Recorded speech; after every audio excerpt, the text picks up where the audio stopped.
Alright guys, welcome back to another episode of the Masochist series. Credit to Cimo and Hossman for inventing the series. But first, would you like to make your Master Duel experience a whole lot better? Are you ready to take your Yu-Gi-Oh! Master Duel Play experience to a new level?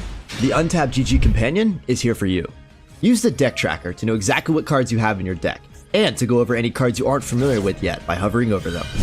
It instantly updates when you draw a card, and automatically hides if you check your extra deck or graveyard. This is the perfect tool to help you master a new deck. The Untapped GG Companion also lets you import decks directly into the game in seconds. Copy any YDK or YDKE deck string, create a new deck in-game, click the Start Auto Import button, and let us take the wheel. Once the duel is over, check your win rate on your personal stats page. Brag among your friends and share your decks so they can import them into the game too. Start your path to master today by downloading the Untapped GG Companion at ygom.untapped.gg. Alright guys, we're back. Unfortunately, Master Duel is forcing me to take this pack. I just logged in. I've been trying to click out of this. Can't. They just give me the option to look at odds and draw a pack. I had no choice. I literally had to take this pack. I couldn't log in without taking this pack. So we'll see what happens here.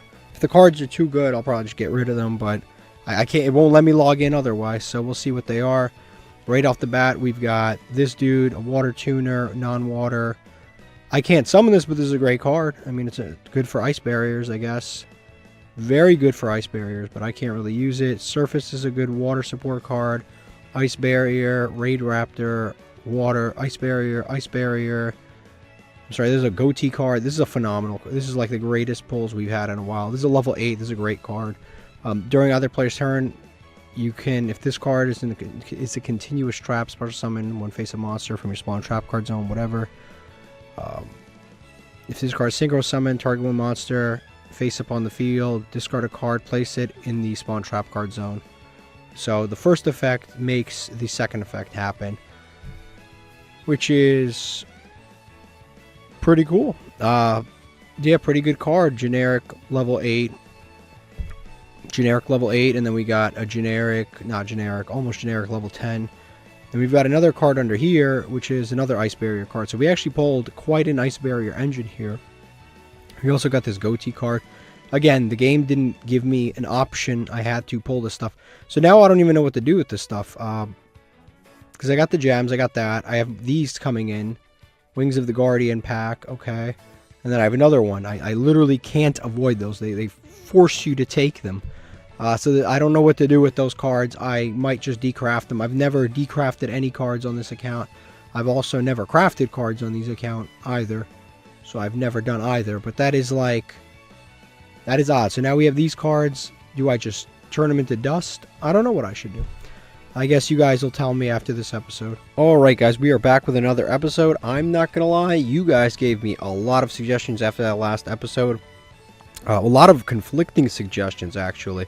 There's a lot of things that you guys want me to take out, play, cut things, but they're like you guys, some of you guys are like, you know, the barrier statue's better than ever, because we pulled multiple Moon Mirror Shields. Other people are like, take out Moon Mirror Shield. There's a lot going on. I don't even know what to do, if I'm going to be honest with you. Generally, we're on a winning streak, so it's tough to really make any decision right now, being that we actually haven't been losing. Like, if we lose, I could be like, okay, take this out. So one thing people told me to play was Dragite. I agree. Dragite's at least better than Sliber/Harpy. A lot of people told me to take, well, not a lot, but some people told me to take out Diamond Direwolf. We don't have a lot of removal, like just targeting, like get this off the field kind of removal, and this card can actually help, because sometimes there are floodgates, believe it or not, despite the fact that we play a lot of floodgates, there are floodgates that can stop us. So we do have to be careful, and I just like to have a card like this. It's a little more consistent than Brute Enforcer, so I like that. This card is a lot better than I thought it was going to be. It is, if you equip it to a Cybers monster, the Cybers monster is unaffected and it gains 300. That's pretty good, and each time it would be destroyed by battle, it's not. That's really good. If you equip that onto Avermax, you pretty much can, you know, it's unaffected Avermax. It's pretty good, plus you can get over any attack. The problem is we're not going into Avermax very consistently, so as of right now, this isn't a card I can really play. The other great card we pulled was Parallel Exceed. Phenomenal card. People told me to play it / consider it. I understand that, but our deck doesn't have arrows that point down. This, unfortunately, Artemis points up, so we can't do anything with that. But there's a lot of decks that we have that this definitely can be very good in, because essentially if you can make a Link monster, it makes it a 1-card Exceed, Time Thief, whatever you need to make, which is really good. Other things that we pulled, let me see. This card right here, both of these cards were good. Double Monster Reborn, double hooking is pretty decent. People also brought this card to my attention. It always counts as a Galaxies card. It's basically like a Double Monster Reborn that summons an Exceed monster. It basically target 2 monsters in your graveyard, special summon them, immediately Exceed summon, but it has to Exceed summon a number monster, specifically a number monster. And we play mostly level 4, so I'll show you right now what we can summon. This is definitely worth considering because there's a variety of things that we can do here. So we'll go that, and then we'll go Exceed. Unfortunately, we'll include a bunch of non-number monsters, but basically there are a lot of number monsters. If I type in I've tried to type in number in the past and nothing has happened. So we can do like Crooked Cook, which is another thing people told me to play is Crooked Cook. But we can go into like Crooked Cook, Malevolent Sin, Diamond Dire, Crab, Ghost Ship, for example. Like we can summon this stuff. Is this a number monster? No, Ouroboros is not a number monster. We still have this dude, which we haven't really been utilizing. But yeah, basically we can summon those monsters there. There's the 3 basically that I've said. Yeah, just the 3 I've said. Basically, Malevolent Sin, this, and Diamond in the Crab. They're actually all lined up in a row too, which is kind of cool. I don't know if that's entirely worth it. I think it's definitely interesting. If we had Baguska, I don't think it would even be a question. But I think it's under consideration. I don't think it's too bad. Other people were telling me to take out Moon Mirror Shield, while other people were telling me to play Barrier Statue with the Moon Mirror Shield. Again, it's just, Moon Mirror Shield's been kind of a good card. I admit it is a dead card going first, but going second, Moon Mirror Shield has actually been quite good, because it is finally giving us an out to just big monsters. Like if our opponent summons 3,000 attack monsters, more than likely, I will lose that duel, and there's nothing. It could literally be 3 Blue Eyes White Dragons with no effects. I can't beat that because my strongest monster in the main deck is Kashtira Ogre, and because of that, I actually think it wouldn't be a bad idea. We actually got a Searcher for the Abyss Actor card, which is another thing. There's just so much to address. Last episode was really interesting on polls. This, basically at the start of main phase 1, you can add an Abyss Actor card and Abyss Script card. Abyss Actors are the monsters, and Abyss Script are the spawn trap cards, but unfortunately, the Abyss Scripts that you can add don't really help us in any way. They let you like special summon another Abyss Actor from the deck, but we can't play 3 cards for a 1-of. It doesn't make sense from a deck building perspective. But definitely we have some decisions to make here. So I think that Orbital Hydrolander probably leaves the deck. I'm a little unrealistic about this card. It's one of my favorite cards of all time, and I think that's clouding my judgment. I don't think this is very good in this particular deck. If we have not resolved the effect of Snow one time yet, I don't think that we're going to be able to do Orbital Hydrolander. This is 7 cards of any kind from hand or field, and we still haven't resolved it. Actually, we resolved it like once or twice against a burn deck, but this requires 5 monsters with different names, and we have 3 of here, so it's very unlikely that we will ever be able to actually special summon this card, which kind of sucks, but also it's a dead card going first, which also makes it kind of suck. So in other decks, I think like in our Chaos deck, this could actually work, and we haven't touched Chaos in a long time, so I think this leaves the deck for sure. The other thing that I think leaves the deck for sure is the Fusion Substitute. I've been saying this for a while. It's just very bricky. We always draw it, can't use it turn 1, and it ends up being a card that we can't even touch.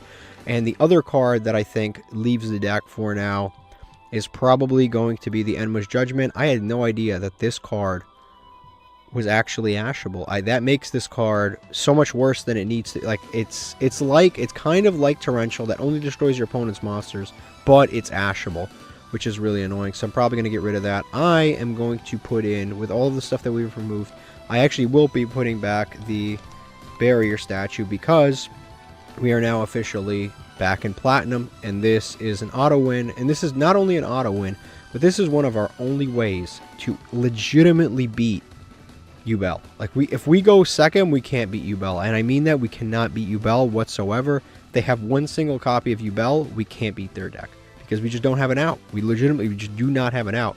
Even if we are able to negate it, and then attack it, we still do damage to ourselves, and it still floats into another U-Belt. We have no out to it, so we just need to play things like the Barrier Statue, and since I'm playing those, I'm going to go ahead and beef this up. 2 Moon Mirror Shields.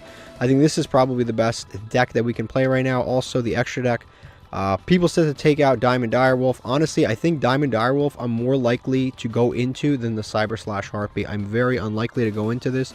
Dragite is still very good, so I want to try out Dragite. I think I've only gone into this like 2 or 3 times, and if I had access to Dragite, I probably would have just gone into the Dragite anyway. This card has very good synergy with Decisive Battle of Golgonda, so I'd rather go in that direction. So I'm going to go ahead and remove the Cyber/Harpy for now, save the deck, and I actually think that this is probably the better version of the deck that we can play. We'll see what happens here. I think that generally, I think this is pretty good, so let's go play some games and see what happens. Alright, we just lost our coin flip here, which does suck, but it's a part of life, so we'll see what our opponent's playing. We have an Ash Blossom, so we have some interruptions. We have a free win, apparently. Yeah, this hand wasn't the best, but none of that matters when your opponent just scoops automatically without even having to do anything. We got 3 legacy tickets for doing nothing. Alright, here's what our opponent was playing. Oof, I would have lost to this. I don't know how bad their hand was, but I'm really glad they bricked, because I definitely would have lost to this. 100%. This is the kind of deck that either bricks or they draw one of the like they draw some insane one of and just absolutely destroys us. But Jesus Christ, what is this? Like, so many different cards, man. So many one ofs in a 60 card deck. It's a miracle. It's a miracle that like, what could they hand like some of these cards, like Rainbow Veil and like random stuff that's in here. Wow, okay. Alright, let's open a master pack. We always get better stuff out of the packs we don't deserve than we do out of the packs that we like fight like dogs for. We have like a 40-minute match, we just pull a bulk, but then we like get a free pack out of nowhere, and it's like this amazing card comes out of nowhere. Oath Dragon, another copy, I'll take it. Flame Vel. Link Devotee. I don't have a lot of cyber stuff, but this definitely helps, especially since we have the other Link card. What did I say? I forget his name, but the one that special summons himself when you've got a down pointing arrow. I forget what it's called. Fortune Fairy, can't really use that. Alpha the Magnet Warrior, can't really do much with that. Norlanius, this is a new card that works with Raid Raptors. We do have some Raid Raptors. This card's definitely not a bad card, honestly. It's not. It's one of the newer support cards, so it's pretty decent. Dimension Slice. This is from episode 1. I missed this card to a certain degree. When a monster special summoned to your side of the field, target one monster your opponent controls, banish it. It's not the worst card in the world. It really is not. If the summon is an Xyz monster, you can activate this card the turn it's set. So it's a card we haven't used in a long time, and honestly, now that we Xyz summon as much as we do, it honestly isn't even that bad of a card. But it's a little bit slow if we're going first. Let's see what the super rare is. Incantation Chalice Slime. That would have been really useful when we had to do the ritual, whatever it's called, the ritual stuff. We had to for the test. When we had to do the ritual test stuff, that would have been useful, but it's too late now. All right, here we go. We just won the coin flip again. It's not a bad hand, honestly. It's not. I wish we didn't draw Photon Advancer, but generally this is not actually a bad hand. I think we just go and they scoop again. Well, okay. I don't know what to really say about that. They scoop again. I swear to you, we actually get more legacy tickets by just, look at this. 2 legacy tickets and we did nothing. And mystery hand. Cool looking card. All right, here's what our opponent was playing. Oh, they were playing the FTK. Okay, that makes sense. Yeah, they were playing the FTK and they went second. So every time they get the FTK and they go second, they just scoop automatically. So not Diamond, where are we at? Platinum 5 is the easiest rank in the entire game. That's where we are right now, so we just went to. This is the easiest rank in the entire game. It's easier than Rookie, it's easier than Silver, it's easier than Gold, Diamond, everything. It is the easiest rank in the game, is Platinum 5. A lot of you wouldn't think that based on any of this, but the thing is, basically all the bots get stuck in Platinum 5, so either FTK bots, or just bots that do nothing, or just all kinds of bots just get trapped and Platinum 5 because they aren't good enough to advance, but they can't go any lower. Like, you can't fall below Diamond 5 or Platinum 5. You can't fall below Platinum 5. So they're basically all stuck in this area. So this is by far the easiest rank in the entire game. So I guess it's you just get a bunch of free packs just by playing here. All right, here we go. Let's open another master pack, another completely undeserved master pack, which is going to have phenomenal cards because we didn't do anything to earn it.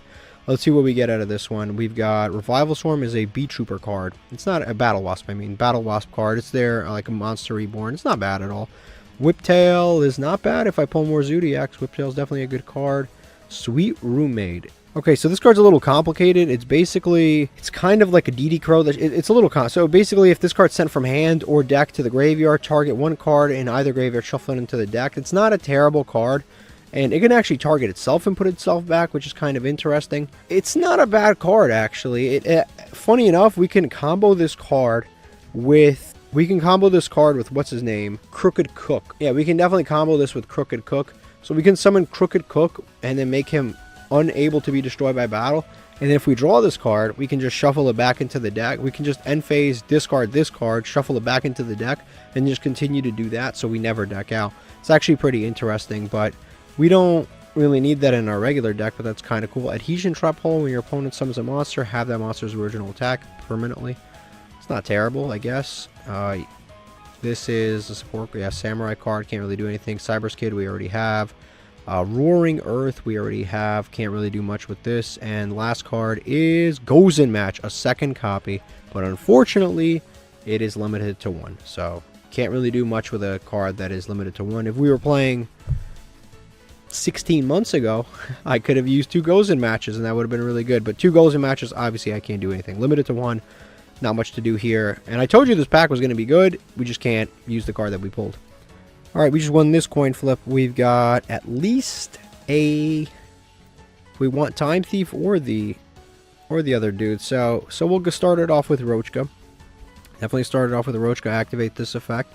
Let our opponent give us a free card. And then what's cool about this is they can Ash it and that wastes an Ash. And if they don't Ash it, then they get information on our deck. But our deck...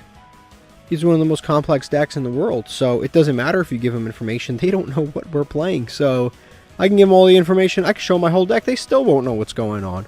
So they're going to allow it to go through. They're going to gain 500, and then we're going to grab a card here. We'll see what we can get.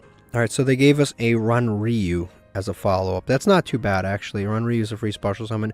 So I'll summon out the Run Ryu because the Run Ryu, our opponent... gave us, so they don't know that we have an Ari Fire, so I'll summon Run Ryu for free. Why not? So now they have a response. I'm guessing that they have an Imperm. If I had to guess, I think they have an Imperm here. It's either an Imperm or a Maxi, but I don't think there's a right answer here, because if I go Time Thief, based on that, I think they have an Imperm. I believe that they have an Imperm, so the smart thing to do would be go into Time Thief, but they also could have a Maxi, but they would have already triggered the Maxi. So I think we go into Time Thief because I believe that they do have an Imperm. So let's play around that. Effect Veil or Imperm, one of the two. Yeah, we'll go into this. We'll summon it here. We also could have summoned the Inari Fire and then lined up this column where we had 3 monsters. We also could have done that so we had a guaranteed Tiamaton pop. But I'd rather maybe save the Inari Fire for later, just in case. So we're going to have Solemn Warning and Droplets to end on. That's not too bad. It's not too bad. So we'll end on that. I think they do have an Imperm. So this was the right move, because they would have just Impermed the Galaxy dude, and then I wouldn't have been able to do anything right now. I would have just been stuck on the little Galaxy guy. So we'll go Warning, Droplets, and we'll pass on this. We'll just, this is enough. Let's see what we can do with what we have here. Alright, so standby phase. Let's activate the effect of Time Thief to grab something off our opponent's deck. Like I said, I do think they have an Imperm. I do believe that's what they have. They don't Imperm here. They have Black Wings. This is a little rough, I'm not going to lie. Black Wings is a tough deck to play against. They do have a lot of combo potential. We did take the Shamal, which is nice. They're going to set a card. Okay, thank God it's in this column, because even if it is like an Imperm play, Solemn Warning is too fast. Okay, they're going to go Warning. I am probably going to just pop that. Yeah, I'm probably just going to pop that before you can do anything with it. So we're going to activate Tiamaton, because I don't want to deal with this Black Whirlwind. So we'll summon it right here. And now we get to pop this column without any repercussions. So that's gone, which is really nice. That gets popped. And now we still have 2 interruptions. It's going to activate the Black Feather Whirlwind. Okay, that requires him to synchro summon, so I'm not too stressed. That's fine, because he would have to synchro summon and then it becomes useful. But I do have warning, which is good. I'll see what he summons. Just okay, he doesn't summon anything. That's phenomenal. Okay, that is great. That is fantastic. Like I said, I think he still has Imperm.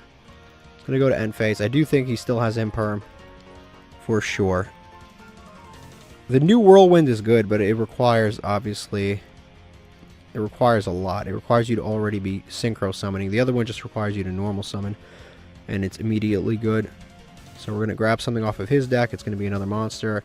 I mean, it's not the worst thing that we're taking monsters off the top of his deck. We'll go... Let's see, what can we make here? Well, we'll summon the Inari Fire for sure. Then we can summon something with the Inari Fire. I guess we can start popping things. If this is an Imperm, I guess we have to kind of play into it.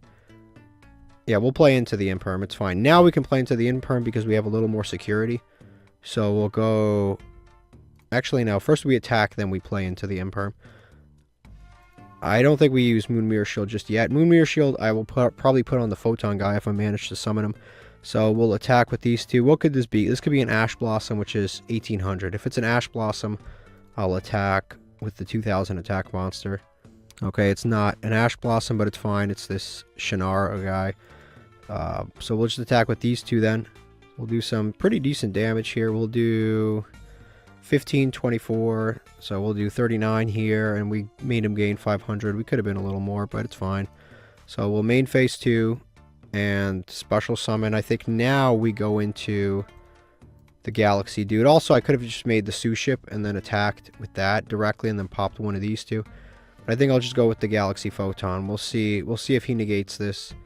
If he does, it's fine, because then we can just do it next turn again, so it's not like the end of the world. We'll see if he negates this, though. So we'll activate this effect now. The Galaxy Photon card will detach Tiamaton. And we'll see. Hopefully he doesn't negate this. He doesn't realize how good it is, but he could. He could activate it. Oh, never mind. He won't negate it. I still do believe he does. Add it to hand. Yes, I still do believe that he has Imperm here, but I guess we'll find out. We're up in card advantage by a lot, and we'll set the Eternal Galaxy, put Chaining on, and we'll just end phase here. And we'll try to do the Eternal Galaxy play as soon as humanly possible, like in his draw phase if we can. So we're very much up in card advantage. Moon Mirror, as soon as I summon the other dude, I'm equipping him with a Moon Mirror. This dude right here, because he's going to be a monster negate with Moon Mirror. That's going to be really, really good. So right here, he'll draw. All right, in draw phase, we're going to activate the Eternal Galaxy. Obviously, oh shoot, I never even realized this. If you control a Photon or Galaxy card, target an Exceed monster, so you don't even have to do it with the Photon Dragon. Now, I'm still going to do it with the Photon Dragon, obviously. I can make a... But I didn't know you could do it with a Time Thief. That's actually kind of crazy. I didn't even read that fully. I don't think anyone understood the ramifications of that, because then we can make a Photon Galaxy dude with a lot of materials underneath it. That is crazy. So I guess we'll just summon it here. Hopefully they don't have a random Cyber Dragon mixed into their deck that can contact fuse, so we'll just summon it here. And that's pretty good. That's honestly pretty good right there. Now, I do have to play around Triple Tactics Talents and stuff like that, so not activate stuff in the main phase if I can, because he could very much have that. He is playing a combo deck. Standby phase will definitely do some stuff. Time Thief, and we'll activate this effect in the standby phase, so we play around the Triple Tactics Talents.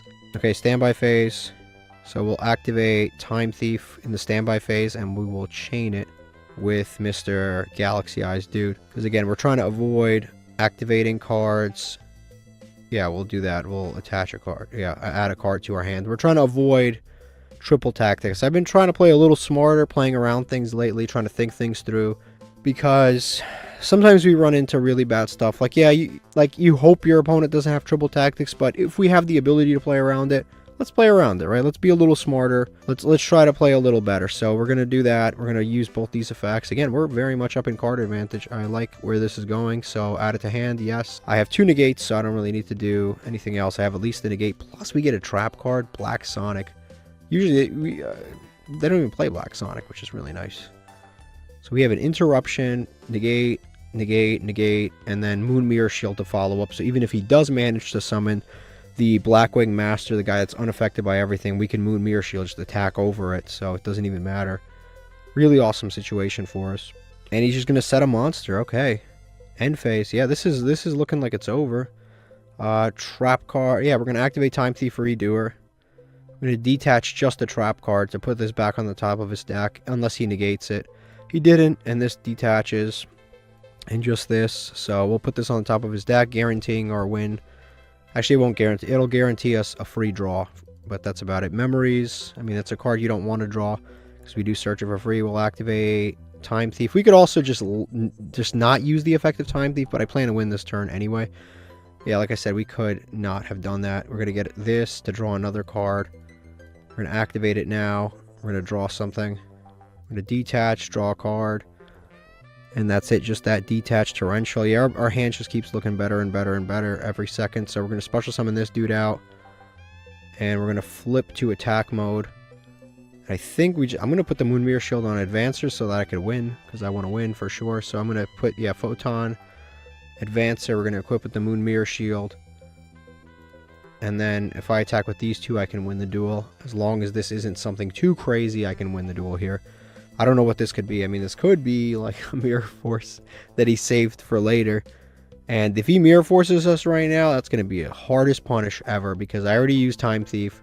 And Galaxy Eyes can't be destroyed by card effect, so at least he's good. And then these two just get destroyed. So let's go to battle phase, and hopefully we can wrap this duel up here. So we'll attack with this. Moon Mirror Shield guarantees that we get over this no matter what.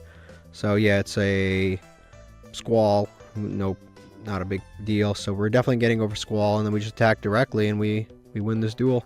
Here we go. We got an attack through, and this is our second attack. We won this duel. 3 wins in a row.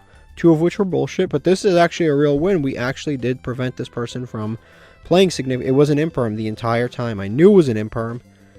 I knew for a fact it was an imperm the whole time. He's going to imperm this. Doesn't matter. We win the duel. I knew he had an imperm, so it's a good thing I didn't do that in the first duel. So, because then we would have sat on nothing, and that would have just sucked. So here we go. We won that one, and we get 3 legacy tickets. Awesome.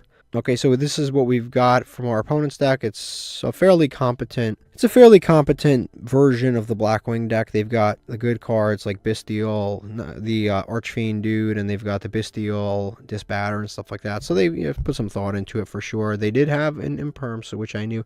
Sometimes people will randomly play the 1 of Solemn Judgment. I don't know why, or the 2 of Solemn Judgment. But overall, I think it's a fairly competent Blackwing deck. Okay, so here we go. We're going to open up a master pack. We get a nice master pack with nothing in it. Because I told you, the master packs where we just get for free, or they end up having better cards somehow. Hopefully this breaks the rule. But let's see what we've got here. 2 hollows. Signet Regression. If you special summon Lake Monster, target one card on the field, destroy it, then draw a card. That's not bad at all.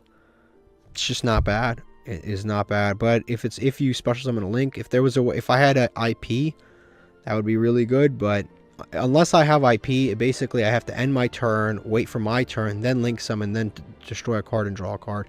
So it's a little slow, but if we had IP, that would be really good. Next we've got, this guy's really good actually for sealed formats. This is really, really good. Started the damage step when it insect battles. It is itself an insect. You can target 1 card you control, and 1 card your opponent controls destroys them. This is really, really good. Plus, this actually combos really well with the Battle of Golgonda, because the card you target, you can protect. So your opponent's card will be destroyed, but yours won't. Really good. And when an opponent's monster declares an attack, you can special summon this card from your hand. So overall, everything on this card is really good, other than it doesn't synergize with our current version of the deck. This is one of the best insect cards, and one of the best, like, generic, like, masochist cards that you could possibly pull. It's a really good card. I actually lost to a masochist in a mirror match a long time ago who was main decking this card. Very good card. Umbral Horror Ghost. I don't think I can. You can special summon this card and 1 level 4 Fiend monster from your hand. I mean, I don't play level Fiends, so can't really do much with that. Naturia Beetle. Can't do much with that. Yeah, I can't do much with that. Perform Pal, Pinch Hopper, Helper. Can't do much with that. Iron Core Immediate Disposal. Can't do much with that. And let's see, our first super right here. This guy's not bad. He is a tuner, and he is level 5. You can special summon him if you have Sanctuary in the Sky, which I don't. So that would be a pretty cool special summon. And then once per turn, send an agent. And if you do, this level becomes that monster's level. Not a bad effect either. This guy's one of the better tuners in that archetype. And it's a free summon. It's a great tuner. It can modify its own level. It's a great card, just not really for us. And then let's see what this is. Mrs. Radiant is a decent card. 2 Earth Monsters. It's basically like Wee Witch, but for Earth Monsters. It's a good card, but not really something that we can use. Maybe if we build one of these like insect decks, then we could definitely use it because it beefs up all Earths. It, you know, uses Earths. It's definitely not a bad card, and it floats. It's definitely not a bad card. This is a good card, this is a good card, and this is a good card. They're just not cards that we can use, but they are still good cards, so I can't really say too much negative stuff about them because they are good cards. Alright guys, so I'm back here with another day of filming. Yet again, they're forcing me to take a pack. I have no choice. I'm just going to open it. Earlier, I was playing on my main account, and I opened this, and I pulled a Trishula, which I thought was really cool. So we'll see what I pull this time. Hopefully it's something cool, but again, I don't think I'm going to be using these anyway. We've got a Rank Up and this card, which is like cool, but we're never going to pull the full deck, so I don't think it really has that huge of an impact. Yeah, I'm still on I don't know what to do with these. Do we play them? Do we not play them? Do we just burn them? I don't know what to do with them. Some of you guys in the Discord, which for those of you that don't know, we do have a Masochist Discord. The link is in the channel. We've been opening, like some people have been substituting their pack for this pack, but I don't really particularly want any of these cards, honestly. Unless I pull a Trishula, I really don't want any of them. All right, let's go. We just won this coin flip. Actually, a pretty good hand. We've got definitely Time Thief, Labyrinth, Tribute. This is a tough one because actually, if I summon... Let me read this, dude. Can I be destroyed by card effects? Cool. So if I summon this dude, he won't be able to destroy him by card effects. So Torrential Tribute, we can play right through it. So we're going to summon Endymion first. Activate that effect. Magistus. You know this loop. I know this loop. We've done it 3 million times. But it's still one of the best loops that we've got. I'm unbelievably lucky for having pulled this. They can Ash this, actually, which I would prefer. Because I don't want them to Ash the other thing. I'd much prefer to Ash this. I don't want them to Ash the Galaxy card. I think they have an Ash. They could also have an Imperm. They could also have, you know who, Max C. They could also have that. So we'll go with this. Hopefully they Ash one of these 2 effects. Thank you. Thank you. I'm so glad they Ash this because, again, I don't want them to Ash the Galaxy effect. I would hate for that to be the case. So we have a pretty good situation right now. So we're going to summon Outrun Ryu. And now we go into the Galaxy. This is a phenomenal setup, by the way. They could, of course, play through this, but I'm cool with that. So we'll go into the Galaxy Photon, and then we'll activate this effect to grab something. We'll detach this because we want water in the graveyard for sure, just in case our follow-up is our follow-up to hand. Yes.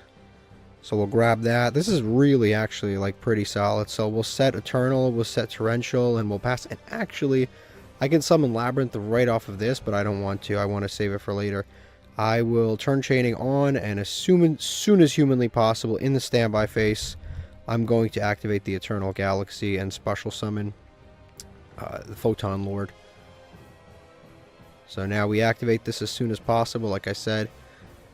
Rank up this dude into Photon Lord. In defense, with his nice 3,000 defense. That's amazing. Nice 3,000 defense. We don't want to activate. Actually, we're still in standby phase again. I'll play around the Triple Tactics Talents. We'll quick effect add. If our opponent wants to Ash this, by all means, they can Ash that. I don't care. So we'll add that. Add to hand. Yes, we don't need another. I think 2 materials is good enough. And here we go. Pretty cool. So if we Torrential him, our monster can't be destroyed, which is really cool. And then we get to summon the Labyrinth Archfiend afterwards. Go a little bit more plus. If we manage to survive this, we have some pretty cool things coming here. He's going to reveal some punks, special summon, and then do some other stuff. I think I can just wait for him to summon a couple of monsters and then Torrential. So he's going to reveal one other punk monster in your hand, special summon, either reveal the monster and send the other to the graveyard. You can only use each effect once per turn. I negate activation or the effect. I just negate the effect. I don't negate activation either way, but if I negate this, he can't use the other thing, but I'm not too stressed. I'm gonna wait till he summons multiple, and then I'll use Torrential. I'll just wait for that. I don't think there's a reason to commit a Photon yet. So he'll summon that, send that. That's fine. We'll wait till he summons another monster, and then I'll activate this. He's gonna activate the field spell. Cool, whatever. We'll put Chaining on for sure, just in case he summons something else, then I'll Torrential. Again, no need to commit to something stupidly if we don't need to. Banish one punk from the graveyard, special summon punk from your hand. On this, I will torrential. So banish one, summon this on... yep, on this I'll torrential. My monster won't be destroyed, his monsters will be destroyed, and neither relevant effect triggers here, so it's fine. Actually, I guess this effect, you target one punk in your graveyard. I think this we can negate, and I can still do this because it's in the same chain. So I will actually activate to negate this. Hopefully he doesn't have triple tactics. We'll detach Ron Ryu, and then we will also in the same chain activate the Labyrinth because any negate. Okay, wonderful, wonderful. What an awesome victory! What a great victory! That guy couldn't guard us. There's nothing he could do. We cooked him. We rank up to Platinum 4. This is not the highest we've ever been, but it's higher than we have been. 4 legacy tickets, pretty decent. Alright, so we've got 4 wins in a row to start. Some of these wins have been bullshit, but whatever. We've got a pretty standard deck. We could have easily lost against this deck. If they had gone first and set up these scumbags right here, we probably would have lost this, honestly. But that is quite interesting. Alright, here we go. Master Pack. Let's see what we get out of this one. Probably something good. Let's do something good. It's crazy. Sometimes I'll open... Sometimes I'll accidentally click the 10... Okay, never mind. I'm just gonna... Let's just go through this. Abyss Script, it's one we already have. They do have effects when they get destroyed. And regular effects. Assault Sentinel, as we get more assaults, that could be good. Crystron Impact. This card looks really cool. Yeah, it's a Crystron card, but man, that looks really awesome. I think that's the True King, the Water True King. That's a really cool looking card, honestly. I don't think it's relevant to us. Danger Dogman's not bad, because that's interesting. Danger Dogman is a free level 6 special summon in our Chaos, or level 7 special summon. Chemicritter is a Gemini monster, not good. Let's see what this is. This is Tearlament's Cashier. Is this a free summon? I think it is, actually. During your main phase, special summon this card. Banish one Cashier monster or Tearlament card from your hand or graveyard. And if you do, banish. That's mandatory from your hand or graveyard. Like, you have to? I'm a little confused. Special summon this card, and if you do, banish. So if I do the first part, the second part, I have to do? This card's normal or special summon. Send 3 from either player's deck. I gotta test this out. Do I have to mandatory banish? I actually don't know. And then if this card's normal, yeah, that's fine. If this card's sent to graveyard, send 2 top. Honestly, it doesn't seem so bad if we pull the right stuff, but I very much welcome more Cashier pulls. They're very good. Special summons card from your hand. If you do, banish one Cashier from your hand or graveyard. I don't know. We'll see this. Let's see. We've got a card I haven't read in a long time. Once per turn, banish one. You can activate one of these effects. Banish 2 zombies. Draw 1 card. Target one of your banished zombies. Place that target on the bottom of the deck. Not that bad in a zombie deck, but not that great either. Let's see what this is. We've got the Weather Painter Snow. This is the Michael Jordan of weather painters. This is the best weather painter in the entire archetype. That's pretty good. That's pretty good. Considering that we have other weather painters, like we've got a lot of canvases. Maybe we've got like one of these random ones. But and we have a royal rare of one of them too. I remember we had the royal rule. It was the weather painter pack one time. Tearlament Cashier is interesting. Is this a free special summon? I like, is that effect, and if you do, that happens after you special summon. So if you don't have a Cashier, I think you don't have to banish. But I will have to test that. Either way, I mean, it's a 2300 special summon that doesn't do much past that, because we don't benefit from milling, and we don't benefit from... Yeah, we don't benefit from either of those 2 other effects. The sending the 3 cards, or the... Yeah, it's just sending cards. Either way, we just don't really benefit from no matter what. So I don't know how much that really helps us, because we don't benefit from milling in this deck, but we do benefit from milling possibly in the Chaos deck, which continues to grow. So that's a good pull, and so is this, I guess. We have 2 decent pulls, and Danger Dogman's a pretty good pull. And it's a level 7, look at that. So we have a medley of little good pulls that could pan out somehow. Alright, here we go. We just... Oh, that's not bad, honestly. We lost a coin duel, but that is really... This would have been... If we drew this going first...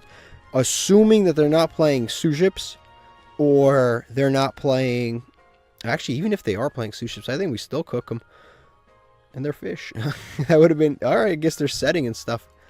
His hand is really good. His hand is disgusting. Okay, this hand is just... This is the most barrier statue hand in the history of time right now. I think we go Necro Valley right off the bat. See what he's got. Nothing. We go Barrier Statue. Hope they're not playing Snake Eye. We attach a Moon Mirror Shield because why not? And do we attack? What if he's got an effect? You know, we'll just attack. We'll just attack. Hopefully he doesn't have an effect of any kind, but we'll just attack. We should probably wait. I guess we just get over it. Nice. And then main phase 2. I think we just absolutely cooked this guy. This guy might as well have... This guy might as well have just gone second. Really, seriously. This was the most going first hand. I don't think we could have picked... If you showed me my deck, I wouldn't have picked the more going first hand. Wow, that guy really couldn't play any defense on us. That guy got absolutely cooked. I mean, that was honestly not even a bad hand going second. We were a little monster light. But, like, dude, what do you... Even if he had Goatee ends on a board that synchros during your opponent's turn anyway. So we would have normal summoned the Barrier Statue. He would have been locked out of Ritual Summoning. Not Ritual Summoning, Synchro Summoning on our turn. We would have equipped Moon Mirror, attacked over his monster. The result would have been exactly the same even if he had gone full combo. Like, what could he have... Like, maybe he would have ended on, like, a Dragite and maybe the guy who banishes the field. But again, they do that by Synchro Summoning in the main phase. So we would have just normal summoned the Barrier Statue, player priority. We would have won no matter what. Even if he had a great hand. Alright, so here's another win. 5 wins. We're cooking right now. We're, like, absolutely cooking. Yeah, I mean, realistically, I've played against this deck so much. Like, best case scenario for him, he ends on a Dragite, which they never do. Barone is more of, like, a follow-up play. I mean, if he had ended on this guy, we would have actually been in some trouble, because he's actually tough to out. Yeah, he's actually tough to out, because if he would be destroyed... Actually, no, it's only if he would be destroyed by card effect, then they could do the whole Banish Protect, but I would have attacked over it.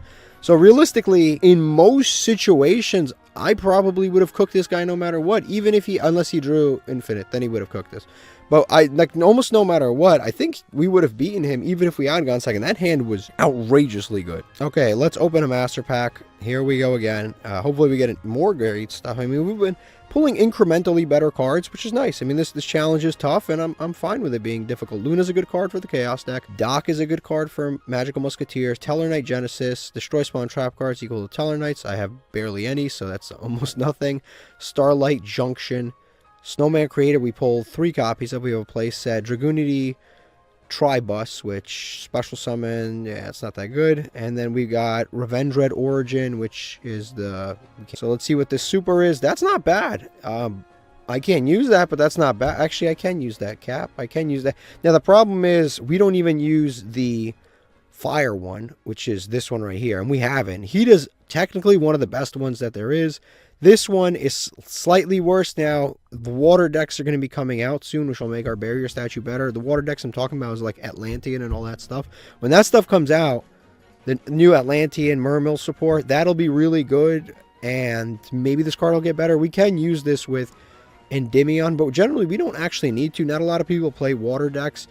The fire one, Hida, is so much better because everyone plays Ash Blossom, so automatically it's always live. And then we can synchro with Ash, we can link with Ash, we can do a lot of different things with an Ash Blossom. So this can help us link climb, plus we can get ourselves from out of our Barrier Statue by using Hida. And we don't even use Hida anymore, so I don't think the Area, whose name I never even read before, Area is going to be very usable for us. But it is a good card overall, and I would rather pull something generic like her than kind of not as generic. So it's not a terrible pull. Alright, here we go. We got another pretty interesting hand. We have Curtain Raiser and Ari Fire, which means we have enough to get to...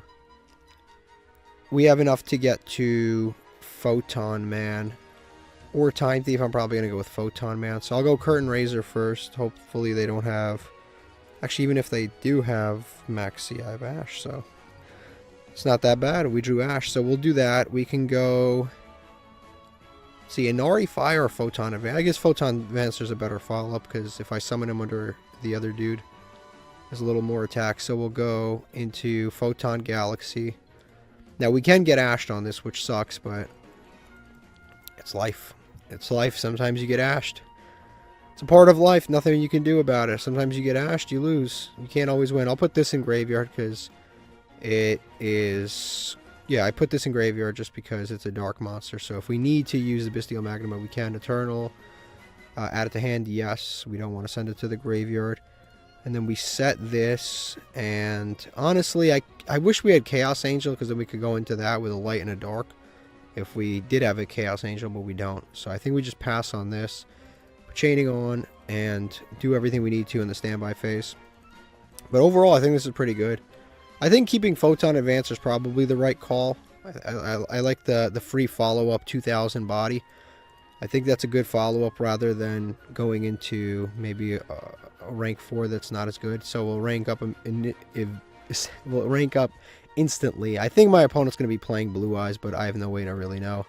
It is Blue Eyes, Blue Eyes, Blue Eyes, Blue Eyes, Blue Eyes, everything. So in this case, this is a pretty decent hand against Blue Eyes. Ash is good against Blue Eyes. Bestial Magnum is good against Blue Eyes. This is a monster negate, and it matches the offensive Blue Eyes with defense, and it can't be destroyed by card effects. So overall, versus a Blue Eyes deck, this is actually kind of good. And in the past, this would have just been a Time Thief, which is nice. Planetary Pathfinder. Okay, I'm going to Ash this. No, I'm definitely going to Ash this because every field spell I could grab is good, honestly. I can Ash it, or I think Ash is the better one. I don't know if he's playing Blue Eyes, but I mean, what field spell would you even grab in Blue Eyes that's that important? I think we Ash this, and then we keep the monster negate for later. Yeah, we'll go ahead and Ash this card.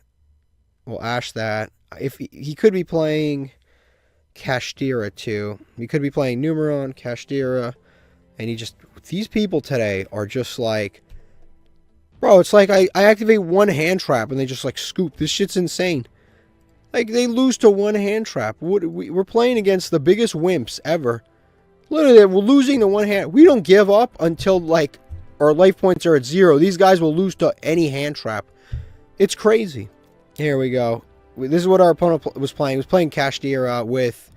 I mean, this guy was like Cottonelle Tissue. These guys are absolute the biggest wimps we've ever played against. I swear to you. They just, like, you activate one interruption. I can't do... Like, bro, you have Kashtira Fenrir in your deck. Like, play a little longer, Ogre. Look at this. Lightning Storm wouldn't have done shit anyway. This wouldn't have done shit. We had one monster on board. I honestly think we still would have cooked him even if he did go full combo. This goofy deck. A lot of one-ofs. Very weird. This could have gone either way. Alright, here we go. We got another master pack. Even though we've been playing like absolute like cowards all day long. Literally one interruption, they're out the window. Some people are okay. Let's see what we've got in this one. Crystonic Potential. There's another Crystron card. To be fair though, we have not pulled a lot of Crystron cards. I don't even know what's going on in Crystron lore. They're fighting like the true Dragos, the true Kings. I don't know how they're going to win against that. It's a million floodgates. All they have is Crystron Needlefire, where he's banned. We got a Spellbook card. I can't use that. Don't have enough Spellbooks.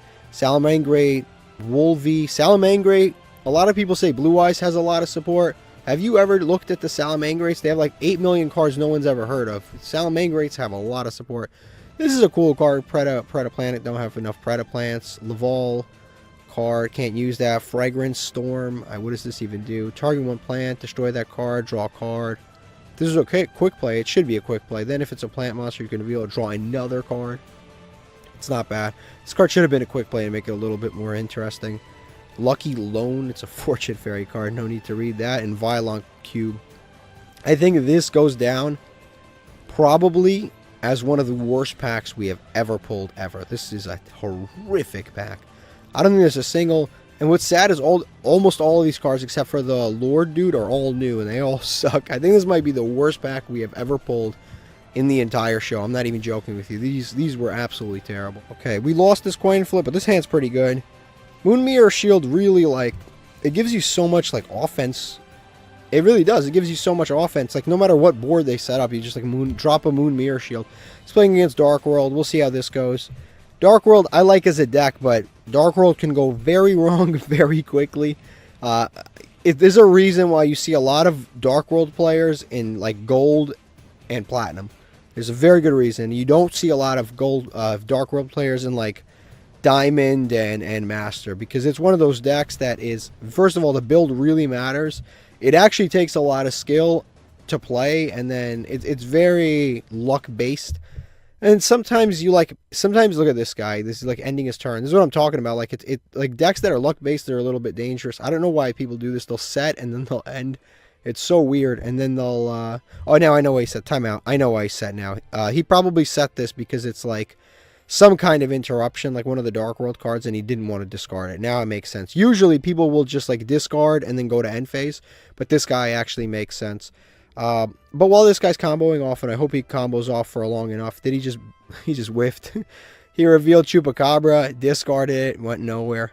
But he can, while this guy's comboing off, this is the Q&A section. So I do have a Q&A section now. If my opponent's comboing off, he's going to go into Dugaris. Yep. How did I know? While our opponent's comboing off, you guys can ask me Q&A questions. I will answer them. So here's another question that somebody asked. Do I have any plans for future series? Yes, the answer is yes. Damn, this guy's lucky. He got a pot of avarice. I guess that's why he said it. He's not lucky. He said that. It was smart of him.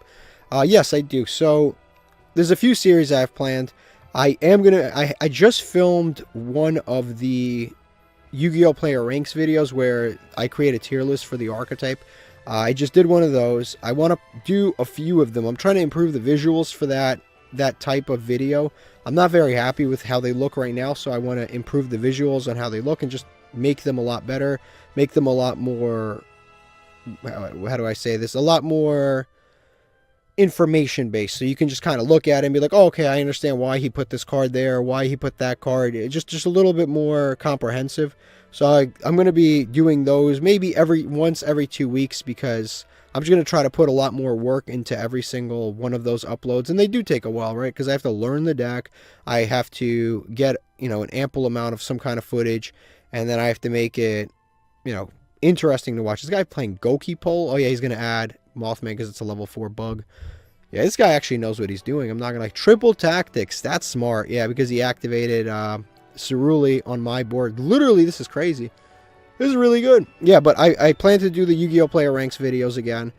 And another video is I actually filmed we've been talking about the Battle City thing, which is whenever I play my opponent, I just take like their best card. I've always wanted to do that series, and I've actually filmed the intro, and I started filming like part of the first episode. And I'm not gonna lie, it's kind of hard to get out of Rookie these days. I think my first game was against the FTK, which is like insane to me. Like my very, very, very first game that I sat down and played was against the FTK.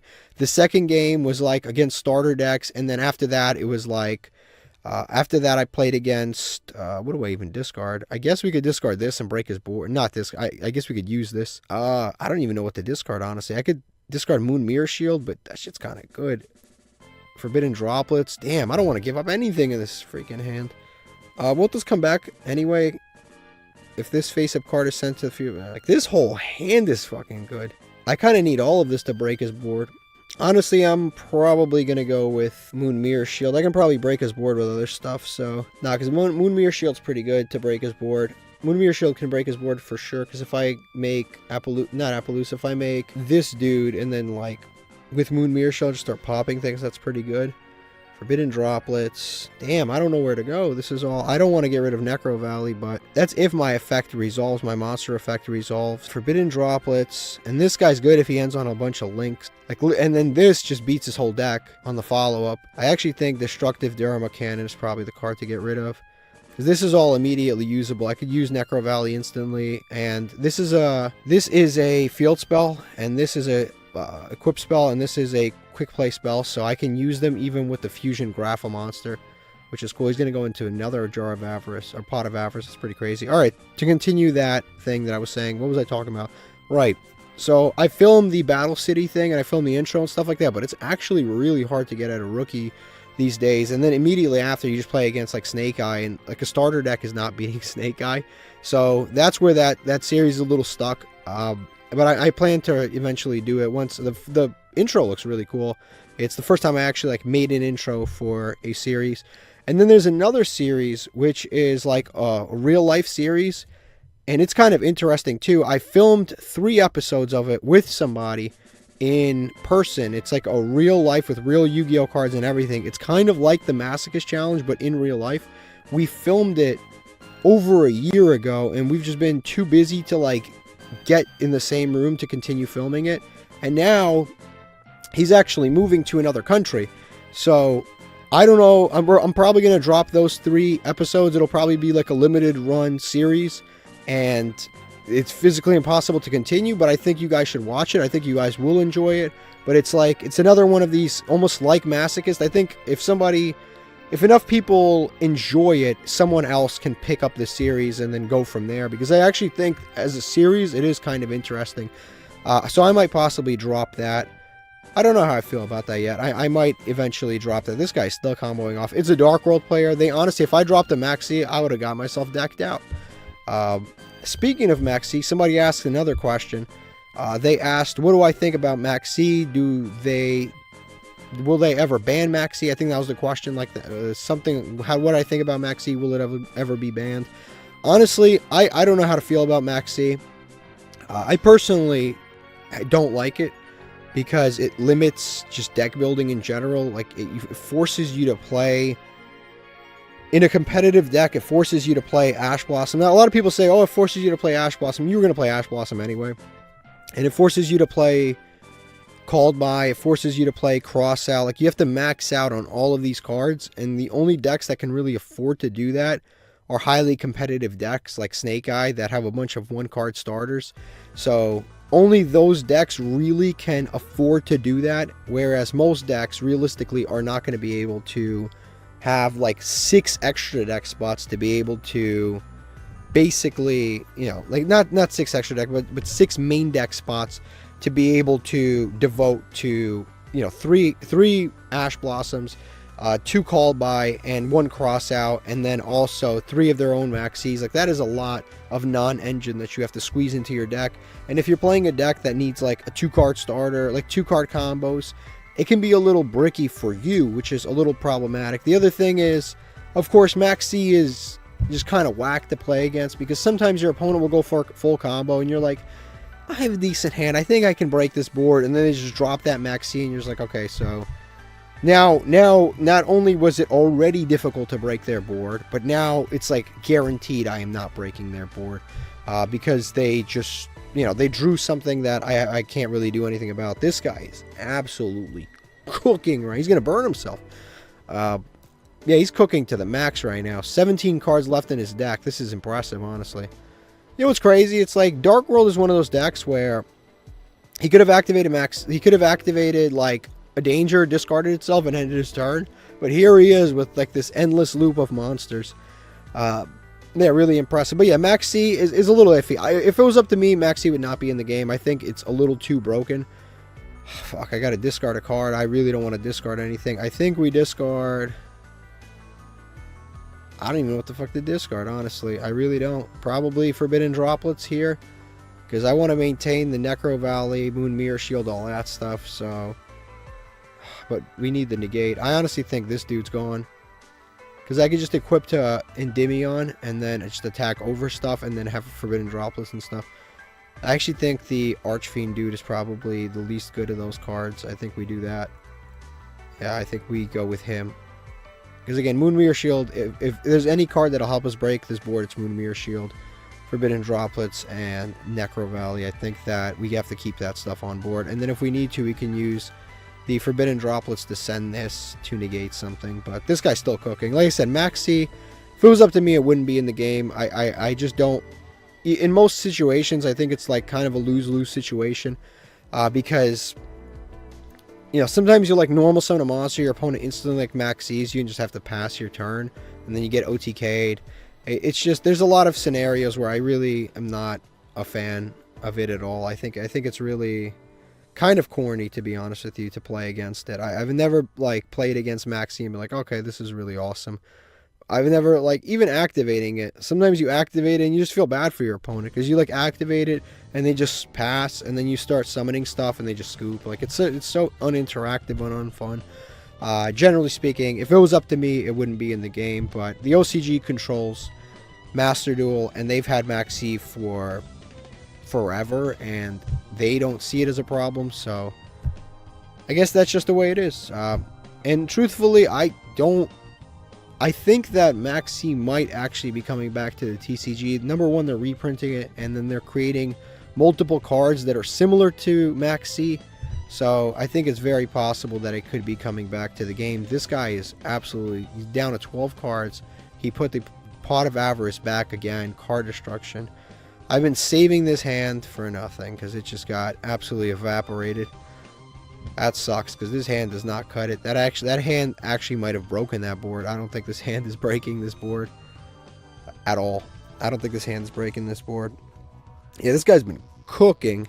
7 cards left. This guy absolutely cooked this. Hopefully he miscalculates and trusts the rest of his deck, because I mean, this is insane. He went Nightmare, what is this dude? Nightmare Griffin, Bow of the Goddess, 38. This isn't once per turn. Neither of these are once per turn. Grapha or New Grapha, neither are once per turn.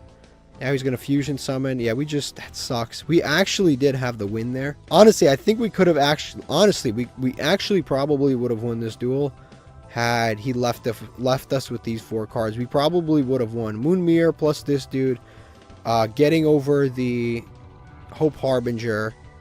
I think we honestly would have won this duel.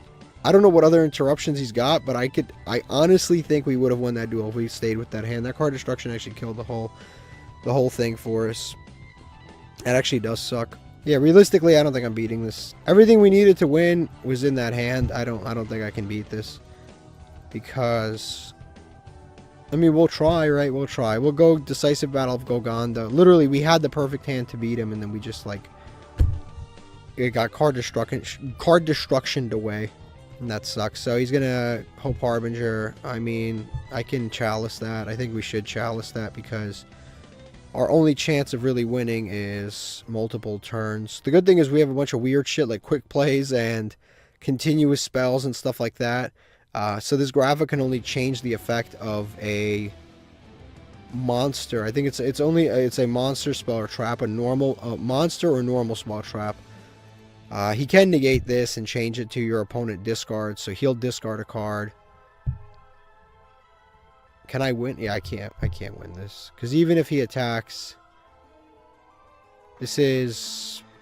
Not only is this is more than enough damage. Even if I protect this, I Fiendish Chain. I mean, I guess we'll try to fight it out. Well, I'm only fighting it out because... Yeah, I'm only fighting it out because we have the Labyrinth Archfiend and this, and he's got 4 cards in his deck, so... Actually, no, he's got the pot, so he's gonna win no matter what. That sucks.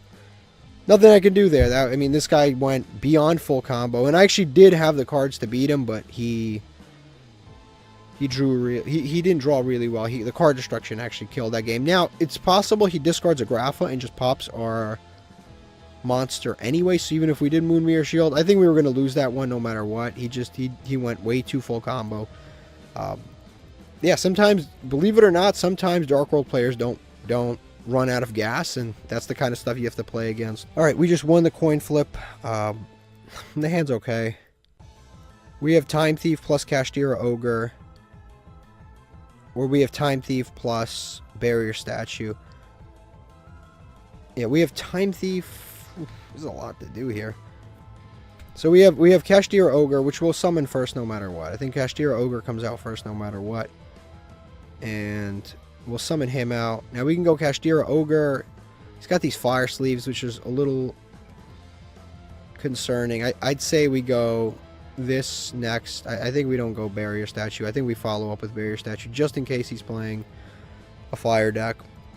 And now we go with the Photon Galaxy thing. So we'll have Photon Galaxy plus Kashtira Ogre. I think that's pretty cool. I think that's pretty good. I think we'll go with this. Our opponent seems to have some kind of response here. I don't know what it is. We'll detach. Literally doesn't matter who we detach. We'll detach this. Attempt to search. The Eternal Galaxy to hand. Yes.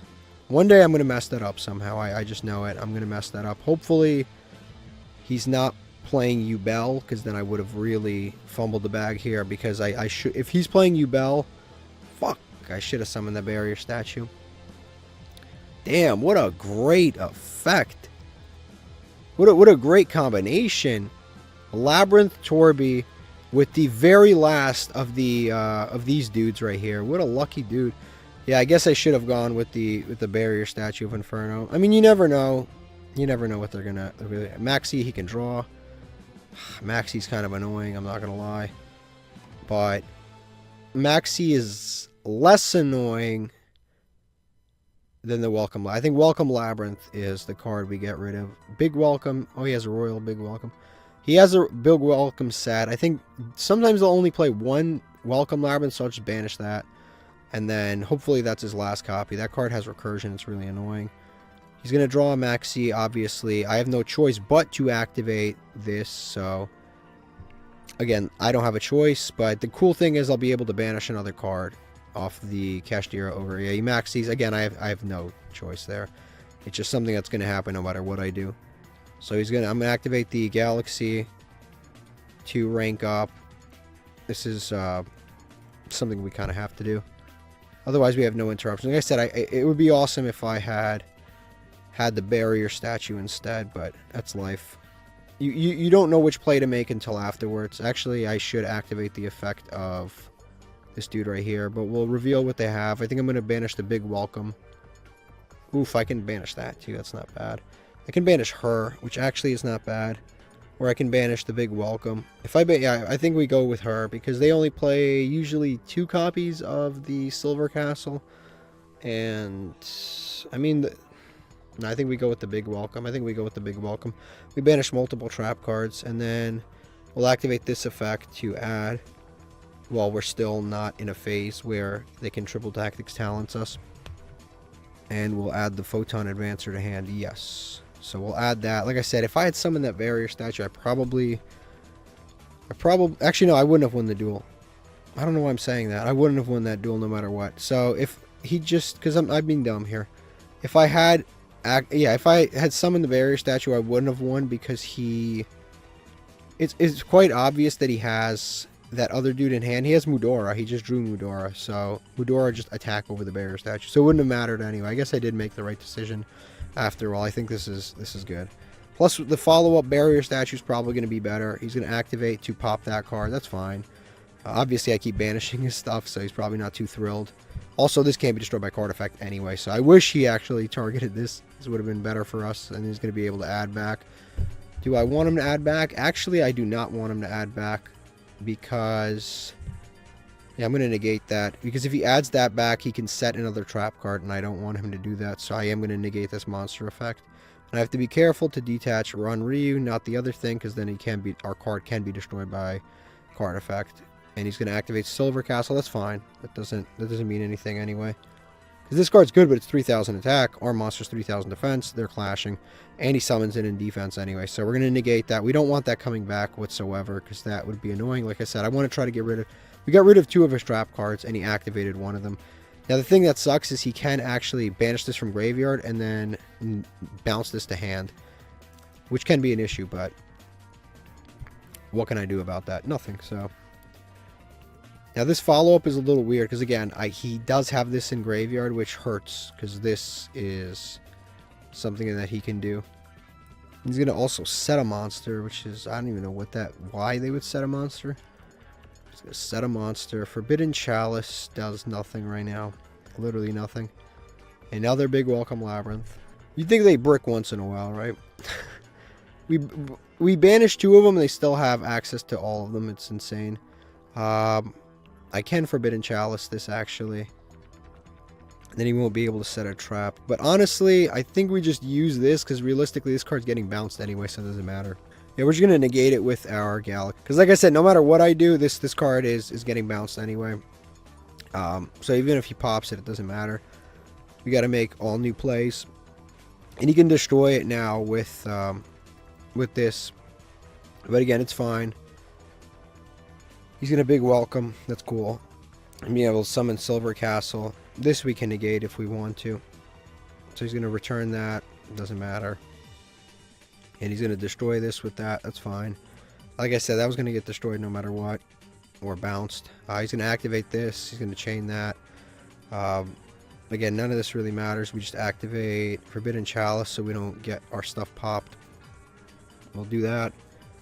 And then we just negate this, and he's going to activate Silver Castle, which again is fine. I could have done that in any order. It didn't really matter.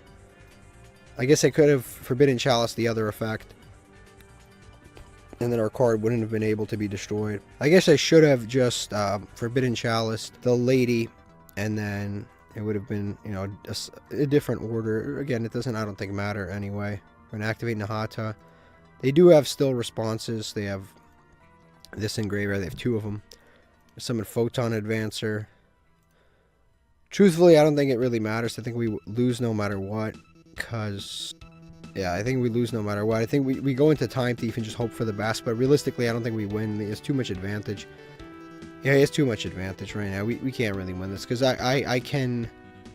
He can bounce my monster. Even if I chain, it doesn't matter. And he could set back traps. And he has this, and he has this, and he has this. It really doesn't matter what I do. I don't think there's really a possibility for me to win. Plus, he has high attack monsters that I just can't get over right now. He has a 3,000 and a 3. He has a 29 and a 3,000 monster. Like, I can't get over either of those right now. All right, this is what our opponent was playing. He was playing the most standard version of the deck you will ever see in the history of time, with 2 royal rares. Yeah, very standard. This is what our Dark World opponent was playing. This one I didn't take a look at. Like I said, this could have gone so many different ways. This guy could have just bricked on. He could have activated Danger Bigfoot, discarded itself, and passed. And then also, he could just go full combo for 10 minutes, which is what we witnessed. So, that's the thing with Dark World players. You never know which side of Dark World players you're going to get. Alright, we just lost the coin flip. Pretty good hand, actually, for losing the coin flip. We have Kashtira Ogre and Tiamaton, which is pretty cool. We have Endymion, so we have 2 non-normal summons, and then we have 2 special summons and 1 normal summon. And then Solemn Warning is not generally very good to draw, going second, but sure, Solemn Warning always finds a use somehow. They're playing Raid Raptors. We're going to be here for a little while, that's for sure. We're going to be here for a little while. Alright, our opponent's going to go, unsurprisingly, into 4 Strix. Everyone in the world expected that. No matter how much support they release, 4 Strix is still the best card to go into first, because it does search a Winged Beast, so it's quite useful. So they're going to go into that, and they're going to keep comboing off. I'm hoping that this guy's newer to the deck, so he doesn't know what he's doing, but that would be a very lucky break for us, which we could use right now. We'll see. But this is our 3rd real deck that we've played against in a row, but we played a bunch of BS decks that would like scoop at basically any chance we got. Alright, so in the meantime, somebody asks for the question segment, what is up with your outro? That is actually a really good question. And they say it's unlike anything I've ever heard from a YouTube guy, and it makes me feel like I'm watching an Activia commercial. I think that is, Activia is the yogurt that is great for digestion. I remember those commercials too. The Activia commercials, I remember with probiotics. It's a good commercial. Here's the thing with that outro, I get probably, there's not a question I get more than about that outro. I get so many questions about the outro. The story behind the outro is that is actually a foreign song. I found it when I was a teenager, which had to be like 15 years, like, I don't know how long ago that was. That was a long time. I don't remember what grade I was when I found that. It might have been longer. I don't know how old I was when I found that. I was probably like 12 years old. It was years ago. But I found that song a long time ago. And it was a foreign song. I think I heard it on YouTube somewhere. Some other YouTuber used it. And I created a little outro thing from it. A little file that just says outro music. And it lasts like 7 seconds. And that's what you guys hear. But the iPad, or the iPod, not iPod, it was just a generic MP3 player that actually has the real song on it, is dead and broken. So I don't have access to it. I have no idea what that song is called. I remember it was a foreign song. It's either French or Hungarian. Believe it or not, the outro song is actually a full song with lyrics, and it is significantly better than the part that you or I hear in that outro song. It is like very good. It's a very phenomenal song. I used to listen to it all the time, but I don't remember the outro, whatever it's called. I don't remember the lyrics because it's all in like, I don't remember. Again, it was like Hungarian, but it's some kind of European song. And I haven't heard that song in a solid 10 years. At least I have not heard that song. And I want to hear it, but it's on that broken MP3 player. It doesn't power on. It's like one of those cheap, like, generic ones that you buy from, I don't even know how to describe it. I think I bought it from, like, a flea market, and it just had, like, a built-in, some kind of storage. I remember I probably got the song on, like, LimeWire, which, if you remember, that was, like, the way that most people got songs at that time. That's probably where I got that song. It was, like, on LimeWire, and it is, to this day, one of the greatest songs I've ever heard. And I probably will never hear it unless I repair that MP3 player. I don't know how to do it. I'll probably, one of these days, if there's some sort of a subscriber special, I'll go to a repair shop and I'll try to either get them to repair it or extract it off of the memory if they can do that somehow. I don't know. Or maybe I'll open it myself and just get to work. This probably just like, I probably have to solder in like a new, like, not a power supply, but maybe like a fuse or something. There's probably like a dead fuse on it because it doesn't power on. So maybe I have to change out a capacitor or a fuse just to make sure it gets power. I don't know. I have to open it and like check it, but I definitely know where it is. It's in one of my cupboards, like in my shelf. It's definitely in there. I got to look for it, but if I ever do, you guys are going to be hearing that song because I've had that outro song since 2018. I've had it on this channel, and I've gotten non-stop questions about it. I can't answer it. I don't know what it is. It starts with a V. I don't remember how the song goes. Some kind of like foreign word. I don't know what it is, but one of these days I'm going to get around to doing it. We've been adding absolutely combo today. This is the most questions I've ever answered. This is insane. Every dude is like comboing off like crazy. I don't think I can win this. This guy is unaffected by everything. He's 3,500 attack. Unless I draw Moon Mirror Shield, I'm not winning this duel. It's just insane. We played 3 like classic combo decks. Like, what the hell how am I gonna out this guy? 3,500 attack. I have to summon like Avramax. This guy, what is he? Negate a monster effect, right? Quick effect. Negate a monster effect. This guy doesn't do anything on the end board. I don't think this guy does anything relevant.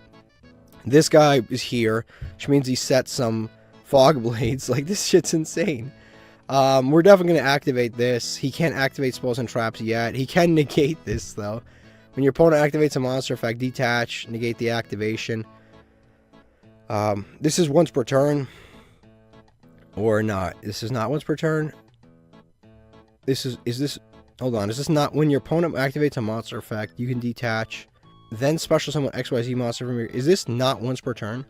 There's no way. There's absolutely no way this is not one. That's crazy. I think this actually is not once per turn, but I'll wait. If I wait till my turn, then he can activate these stupid fog blades and stuff. I'd love to, like, cook one of these columns. That would be, like, super useful. But yeah, I think this is actually quick effect. When your opponent's monster activates, you can detach, negate the activation if you destroy that card, special summon XY. I actually think that's not once per turn, because I don't see it anywhere on here. So I'd be helping him if I did it now. So I'll let it go back to my turn. That's insane. And during the end phase, lose. Yeah, it's gonna lose. Oh, we're gonna lose 1,000. So I guess if we would have summoned them, we would have saved ourselves 1,000 life points. Let's see what we draw. Roshka isn't doing shit right now.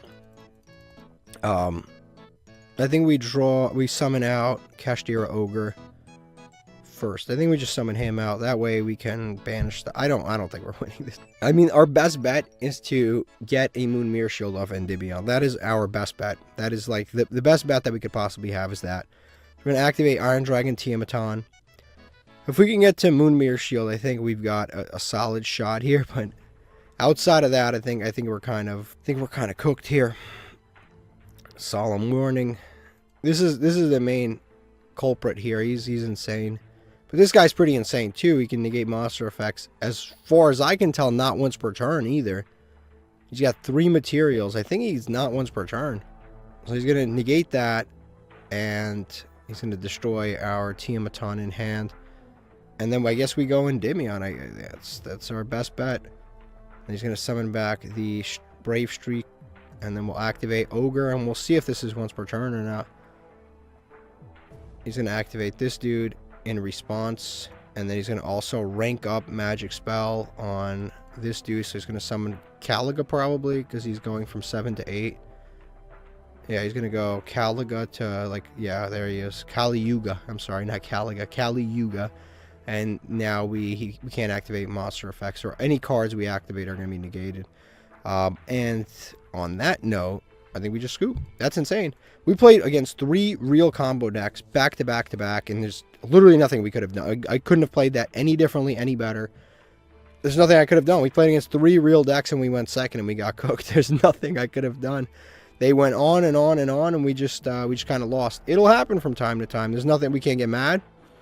It's just a part of life. All right, guys, let this be a lesson to you. We just lost the coin flip, but our opponent let us go first. Never play during peak hours. It's a huge mistake. We've been getting cooked for the last 3 duels like nonstop. So we've got Cashier Ogre and we've got Barrier Statue. He let us go first, which is always concerning. But we have Crackdown and Solemn Judgment, so it's not bad. It's not bad. He let us go first, but there is Harpy's Feather Duster, Heavy Storm, Lightning Storm, a bunch of other various storms. We'll see what he draws and if he's able to do anything. His name is Exam. I don't know what that means. He's setting cards, which is always good to see, and he's setting a card face down. This is, as far as I can tell, pretty good. Moon Mirror Shield we can equip to you-know-who, and then we do have some decent follow-up here, so we can equip it to Barrier Statue. For sure, I'm equipping it to Barrier Statue. That's just a sick combo. Plus, we have the Solemn Judgment to back it up. You already know what's happening. And then we'll go Advancer, and I think we just enter the battle phase here. We just go to battle phase and start attacking. I'm not even going. I don't even know what it wants. It wants me to summon a Sous Ship. That's not happening. So we attack, automatically get over it, and now we go and start attacking with these dudes. We'll go Cashier Ogre, and we'll banish something, and we'll learn a little bit more about our opponent's deck. They're playing Crystal Beast. No, they're playing, okay. If it was Crystal Beast, honestly, I kind of would have felt bad. But against this deck, I'll take it. We will banish. He can draw this for sure. This guy's 1400 attack. He can draw that guy for sure. And then we've got Happy. We can banish this dude. Actually, Imperm is pretty dangerous. Yeah, we'll banish the Imperm because Imperm is an out to the Barrier Statue. Let's be intelligent. Let's be at least somewhat intelligent. So we'll yeah, and he'll just scoop. Okay, yeah, that was a good win. A lot of you guys tell me to cut Moon Mirror Shield. That shit puts in work. That it actually does. So does Barrier Statue. The games we lost, whether Moon Mirror Shield was in there or not, wouldn't have changed anything. Those decks they set up full boards on us. 3 legacy tickets. All right, here we go. This is what our opponent was playing. They were playing Horse. Yeah, they're playing Horse, but pretty pure Horse, I'd say. They let us go first. I don't know if that's the right decision. Also, they're playing 3 copies of Rainbow Bridge of Salvation, which is a good card. Very good card. Because you can banish it and then add a Crystal Beast and a Field Spell, but you have to add both a Crystal Beast and a Field Spell. And they're only playing 1 Crystal Beast, so it's a little dumb to play 3 of this to add, you can only add 1 of this, and I guess you add this too, but it seems a little, that combination seems, the math on that seems a little bit off, but I don't know, maybe that's the right way to play it. They're also playing Canopic Protector and stuff like that.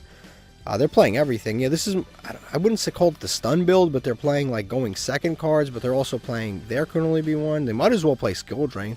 Might as well, like, honestly, Skill Drain's phenomenal in this deck.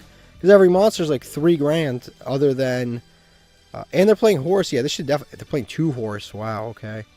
2 Horse, but only 1 of this dude. That's something. Yeah, this deck can be very bricky sometimes, but at the same time, we had a pretty good setup. But even if they drew like evenly or any of this stuff, we probably still would have won. We had Judgment. All right, let's open up a Master Pack. Let's see what we get out of this one. Hopefully, it's something good, right? We had a few tough losses, which are a part of the game. You can't get angry at them. It's a part of the game. It's a part of the fun, actually. You learn a lot more. Gate Guardian. I don't have to read anymore. Rising Fire. This card would be good if you didn't have to not control any monsters. It could be good. And that's our 3rd copy. Beacon of White is not a good card. It's one of the not so great blue eye support cards.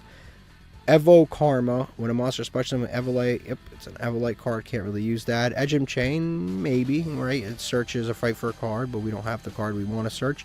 Spell Power Grasp. I need more copies of this card to play that copy. Scorch in the Sky. Okay. And our super rare is Trap Trick.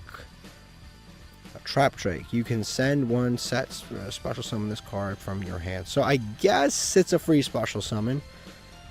If you control no cards in your spawn trap card zone, banish this card from your graveyard, target hole in your graveyard, set it to your field. I don't have any. I don't think I do. Again, I don't think I do. This card's not terrible. It is not a terrible card, honestly. A little bit weird on the art, but this is definitely not a terrible card. It seems playable enough. All right, we just won the coin flip. Well, that's really good. That's really good. We have Curtain Raiser and Barrier Statue. I'm gonna summon Curtain Raiser while I still... Actually, there's no point to summon Curtain Raiser. I can just normal summon it next turn. I don't need to... Yeah, I'm just gonna go Barrier Statue, hit him with Moon Mirror Shield, and hit him with Gozen Match and just call it a day. I don't even need to do Curtain Raiser. I think we just end on that.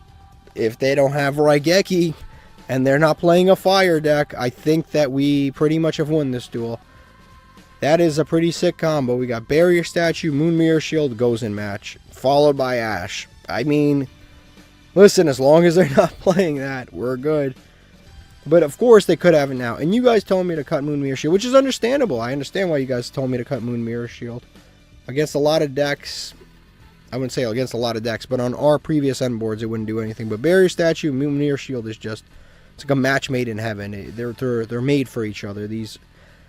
It's the age-old low IQ play, right? It's just stun. It's stun, but it works. Somehow stun is actually better against a lot of decks. Do we Ash this or do we Ash the next card? I think we let this through. He's playing a... what is that? A lot of cards. He's playing a 55 card deck.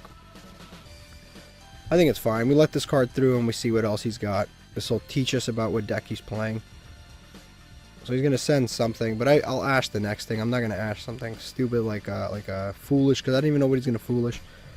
I mean, unless he's got a card that's like, oh, when this card's sent to the graveyard, destroy a card on the field. Then that sucks for us. But as long as he doesn't have that, I think that we don't Ash. Okay, they're gonna send Assault Synchron. That is so random. I don't even know what.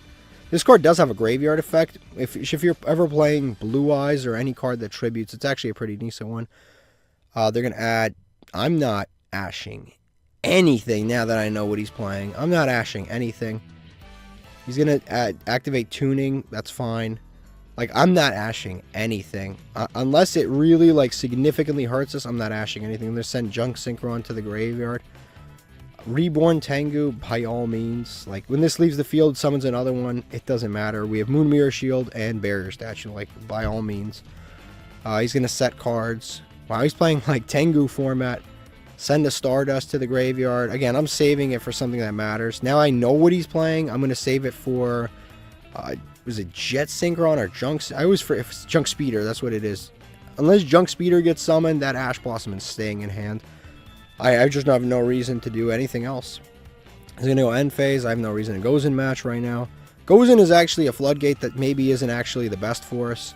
But we have to play it. It's kind of a necessary evil. We'll summon Roachka out. And we'll activate this effect. He'll give us a random card. Hopefully it's a spell or trap card. Yeah, it's a good thing I didn't summon that Curtain Raiser, because he would have just attacked over it anyway, so it would have helped. And then, I guess, worst case scenario, we have a Gozen Match. And the thing about the Stardust deck is that they're all different types and attributes. So, Gozen Match, even if they manage to out this, we could just Gozen Match and then they're just stuck. They can't do anything. Like, their boss monsters are like wind and light and dark, and then their main deck monsters are wind, dark, light, everything. So, it's pretty good for us. This guy's actually really, really good in, oddly enough, in Blue Eyes. This guy's really good. Roachka, we're not Ashing our own Roachka. He's going to be able to give us a card. He's going to look in our deck. Like, what do you think how do you think the human mind reacts? Like, how does an anime... He's losing connection. He probably saw, like, Necro Valley, Deep Fissure, and, like, some other absolute nonsense card. He just, like, lost all sanity. Because anytime you see the connection getting lost, it's never... He just saw those three cards and he's, like, scared to death right now. Yeah, it's over. I know. Whatever he saw, he didn't like. I wish I got to see what he saw. Whatever he saw was like, fuck this, I'm leaving. I don't know what he saw, though. He probably saw like 3 of the most annoying cards ever. He's like, I'm not staying for this. 3 legacy tickets. Okay, here's what our opponent was playing. They're playing like Reborn Tengu in 2024. I mean, it's fun. I can assure you this is a fun deck. This is a very fun deck. You combo off. Your opponent watches. It's It's a watch fest, honestly. This card's insane, Crimson Dragon. We can't use it, so if I pulled it, I wouldn't care, but this card's insane. But yeah, this is one of those decks where you just make your opponent watch for 10 minutes. I wouldn't play it at 55 cards, but me and him are not playing the same deck, so that's fine. Alright, let's open up a master pack. This is the last master pack of the episode, and then we'll open all the legacy packs. We have like 20-something legacy packs. We've been getting hollows out of pretty much every pack, which is nice, but they haven't been the most usable hollows for us. Let's see what we've got. This guy's pretty good. Shinobi. 2 monsters with different names, but he's an insect. Well, this card points to a monster. Your opponent kind of targets this card with tougher attacks. That doesn't really matter. If a monster, this card points to destroy a battle card effect, special summon. An insect. We don't play insects, so that's not really too usable for us. Stable evolution. Yeah, that requires us to have low life points. Battling boxer. I think this is one of the... Is this one of the newer ones? I don't think it is. Because usually the newer cards have higher rarities. No, this guy's new. Actually, I think he is a newer card. I don't know. I don't play Battling Boxer. Chandelier. I don't think I can use this. Activate target level 4 lower monster grave. Special summon increases level by 1. And attack defense by 100. When the monster is destroyed, destroy this card. It's not terrible. It's like Call the Haunted for low level monsters. It's not a terrible card. Red arrows target 2 face-up monsters in the extra monster zone. Banish them until the end phase. Nobody summons in the extra monster zones anymore unless they're playing Link monsters. And this has, you have to target up 2, and it's only until the end phase. So I don't think that's too usable. It has a Sky Striker card on it, so I don't think that's too usable. Salt Beast, again, this is possible to use. We have to pull this and this. So it's cool that we pulled another Assault Beast, but we really need to pull is 3 copies of this. We only needed 1 copy of this, but I mean, okay, we pulled a second one, and then we need 1 copy of this. If we can get 3, 1, 1, I think we have a really, really good Synchro engine, but that's going to take a few cards to be pulled. Bead Trooper Armor Horn is a phenomenal insect support card, and so is the Shinobi Insect. We pull so many insects that are good, but we don't have an insect deck. Like, we don't even have, like, our insect pile is at best decent, but we don't have any payoff for it. This card's a phenomenal card in insects. It gives you an extra normal summon for insects, which is phenomenal. It's just great. I wish other decks that we had this. And then on top of that, you can banish 3 insects and special summon this for free, and then you banish it when it leaves the field. So it lets you link climb, and then it lets you, like, summon more insects. So yeah, everything about this card is great. It can help you get to Avermax really easily, like outrageously easily, but I just don't need it. Like, I don't have insects like that, so more insect support that I can't use. All right, let's open legacy tickets. We have 23. You know what else is 23? Michael Jordan's number 23. Let's see if this is our lucky number. Let's pull some crazy stuff. There's a UR hiding back there. Now, unfortunately, the URs and legacy tickets are trash, so that doesn't really matter. This is from starter deck Kaiba. Let's see what this... Level 3 or lower monster destroyed during the end phase are normal summoned or flip summoned. Okay, can't use that unless I'm playing against Snake Eye, but they link them away anyway. This is a ritual spell for a bad monster. I can't use that. It is pointless. So let's see what's next. We've got Reversible Beetle. More bugs. Yeah, more bugs. It just continues. Jewels of the Valiant. I can't really use this card either. Not for our deck anyway, but there's definitely stuff. 100% there's stuff in the legacy tickets that are good. And there's a lot of flashing. This better have something fancy in there. So we've got a cool... Look at this. This, like... why this scorpion, like, get high and just lay in the desert? An extraordinary blue scorpion found in the tundra, not in the desert. This scorpion is more cooked than we were when we were playing against that that Dark World player. He is absolutely baked on that tundra.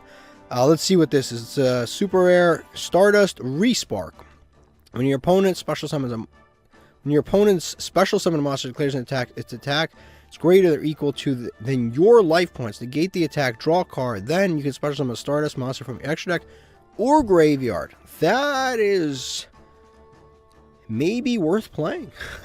That is, I mean, it is. Like, the setup's a little weird. It has to be a direct attack. The attack has to be greater than your life points. Negate the attack. That's this is a very, like, close call card. It's a funny card. I think it'd be cool to use, but that, like, I don't know. A Stardust card. Any Stardust card, special summon from your deck or graveyard. Extra deck or graveyard. We have this dude. Excel. I don't know if we've got any of these other guys. I don't think we've got, like, any. Do we have this dude? Must be synchro summoned. Can't summon it that way anyway. What do we even have? I know we have this dude for sure. I don't think we have like Stardust Spark. That would be cool.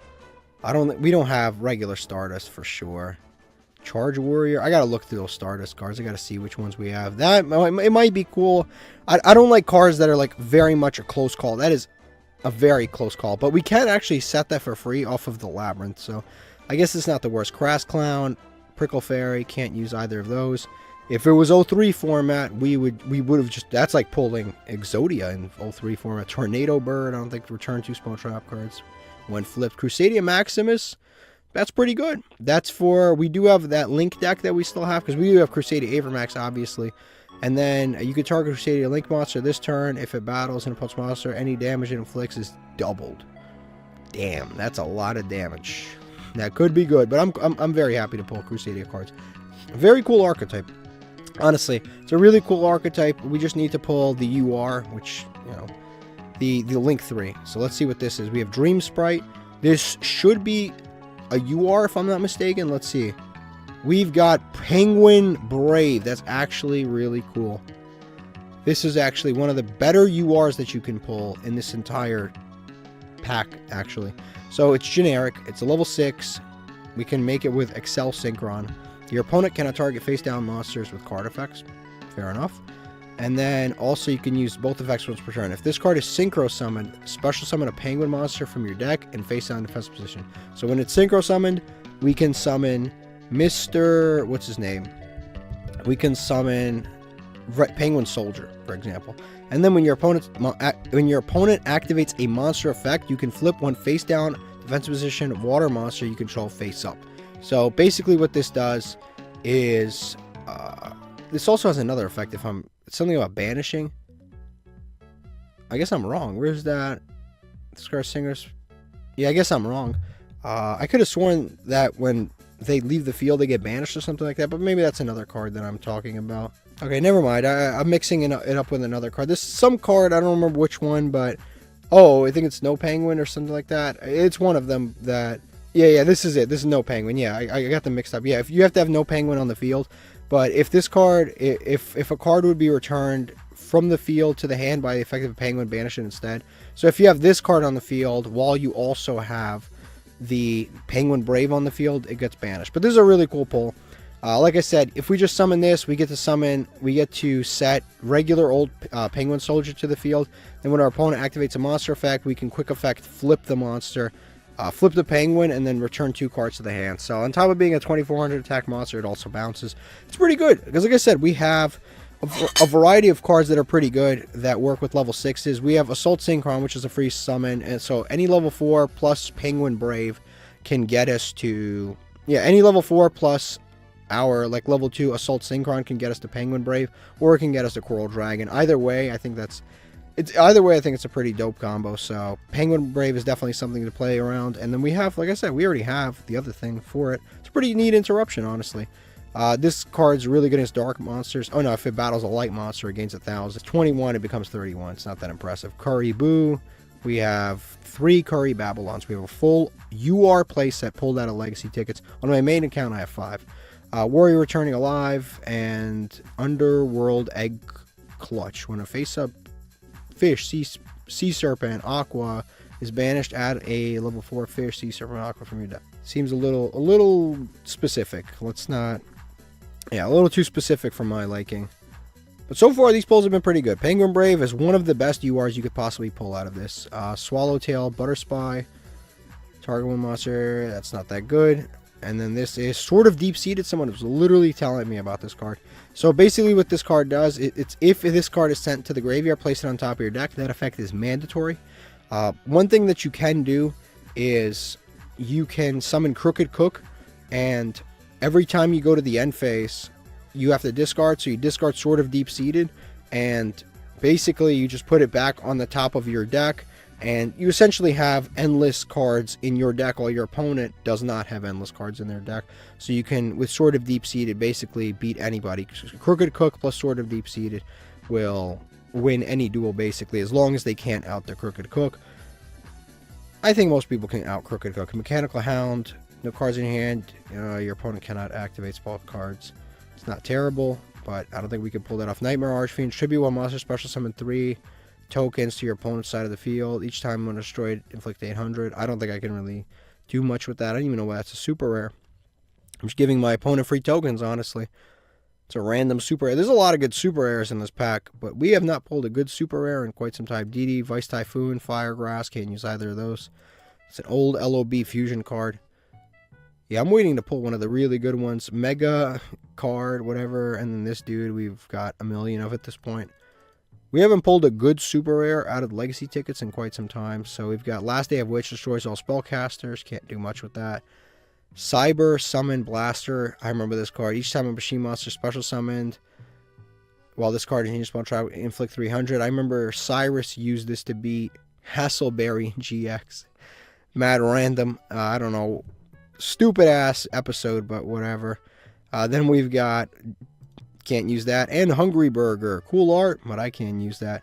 Again, we have not pulled another Floodgate monster in so long. Evolozar and this dude right here. We have not pulled another Floodgate monster from the legacy tickets, and there are a lot, but we never seem to pull them.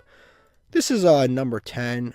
3 level 4 monsters. Detach 1 material. Send 1 card from your hand to the graveyard. Draw a card. It's not like the worst card ever, but 3 monsters is outrageous for that effect. And then Lizard Draw. I mean, that's not a bad card. It's not terrible. It's not terrible. It's definitely a usable card, that's for sure. And then we've got Gladiator Beast, and this, believe it or not, in real life, this is a secret rare. If this card is tribute summoned, when this card is sent from the field to the graveyard, draw 2 cards, remove this card from play. It's not the most. Yeah, if this card is tribute summoned, it's not the worst card. You do get to draw 2, so if you're playing like a slow deck, it might actually go off. But I still can't believe that is a secret rare. I understand it's old Yu-Gi-Oh, but that is not good enough of an effect for that. Jane, another one. Unbreakable Spirit. This is our, I want to say 3rd copy, maybe 4th or 5th copy. I don't even remember. We stopped playing it a while ago. And we've got Rage of the Deep Sea and Spell Calling. Again, fingers crossed for a Floodgate monster like Jowgen. Fear from the Deep, Revival Gift, select 1 tuner from the graveyard, special summon, its effects are negated, summon 2 gift tokens to your opponent's side of the field. Nope. I'm not giving my opponent free monsters. Alright, just a quick post-game breakdown. Crusadia Maximus is a good card. This is good as long as I have Penguin Soldier. And then, is there anything else this is interesting. The Tongue Twister is interesting. Sword of Deep-Seated is definitely an interesting card with the combo that we have possibly brewing, but not the worst stuff. We got 3 more packs. Let's open these. We got a lot of legacy tickets this time around. A lot of legacy tickets, which is nice. You know, the more you get, the bigger chances you are of getting something. Dark Angel's not bad. Return Zombie's not bad. I don't have enough heroes for Dark Angel to be relevant, so I don't have like all the other setup there, but Bullblader, Ignite Reload, I don't think I can win this card. I don't really think I can really use that. It's an Earth Warrior, so we do have an Earth Warrior deck. Maybe some of these days we can use it, but I don't know. Disturbance Strategy and Performapal Spring Goose. Can't use that. Alright, so unfortunately that second batch sucked, but the first batch was quite good. Alright, Penguin Soldier and stuff like that. Alright, let's take a look at this deck. Let's go to Penguin Soldier and check if we've got other stuff. Like I said, one of the better URs that you can pull out of the legacy tickets. We do have Penguin Soldier. That is really good. We don't have no Penguin. This is a low rarity deck. This is a very low rarity deck. I might make this on my main account. This is a low rarity deck. This is a fun deck. It's like a it's actually, you know what, some of the synchros and stuff might be expensive, like Trishula. Actually, I just pulled a Trishula on my main account today. That's not bad. So we've got Penguin Soldier, and no Penguin we don't have. I think it's the only super in the archetype. We do have Penguin Squire. We used to use this. We just set a card, flip it. This is also a tuner, but it can only summon a water monster, which we have Risen. I forgot we had this. So technically speaking, we can actually start making... We can start making the Adamancipator Risen now if we wanted to. Why did we stop playing this again? Oh yeah, because it was kind of... It would get bricky sometimes. You would... You'd set the monster and your opponent would like do something about it, and then we just lose, or they would like imperm this and we'd have no play. That's why we stopped playing this now, I remember. Like we'd summon this, they'd imperm it, and then we would just have a level 5 and like a level 4 that's face down, and we can't flip it face up, and then we just lose. That's why we stopped playing the Penguin Squire, but that's pretty cool. So we've got Penguin Squire. We also have Glacier, Ninja. I think this pops, what, target 2 spell trap cards, return to the hand. We can also do this. So we have that. We have regular Penguin Soldier, return 2 monsters. Not, oh, this targets now. It used to not target, but now it targets. Pretty cool. I mean, we could definitely try this Penguin stuff in the next episode. We would just need to, I think we could easily cut out the barrier statues if we wanted to. Like, if we wanted to have a more fun build, we could cut the barrier statues and play, like, Penguins and Assault Synchron and stuff like that. And maybe some other level 2s that are free to summon. We could possibly do something like that. I don't know. We'll see. But that's a pretty cool pull. And what else did we pull? We pulled some other stuff. We pulled the insect stuff, which is like, I'm going to go to the insect stuff because it grows every single time, but not enough because we don't have any payoff for it. We have a lot of good insect stuff. So we have like this dude, Armor Horn, which is like an insanely good card. We have Malevolent Sins, alright, but we have this dude, the Trap Tricks girl. We also have the Plant Trap Tricks that we pulled today. We have Soma, which is the best of the crawlers, really good card. We have a lot of other stuff too. We have Buggy, but only one, so you need 2 buggies at least. Otherwise, it's kind of useless because it summons another buggy.